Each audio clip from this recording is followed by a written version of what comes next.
Hey everybody, Thrift Store Hacker back again, and I've seen a couple of TikToks and a couple other videos where people are taking propane torches to the exposed plastic trim on their car to clean up the oxidation. And I figured I can get a small torch for 20 bucks. It'd be worth 20 bucks to me to see if it works. So we're going to take this torch out to the car and see if it'll clean up the trim.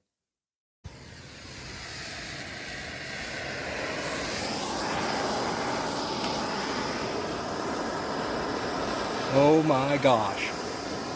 This actually works, folks. Look at that.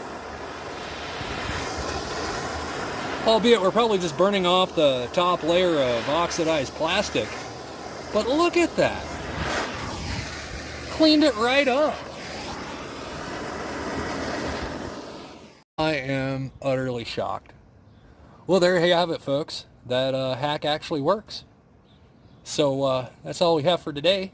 Until next time, build stuff and have fun.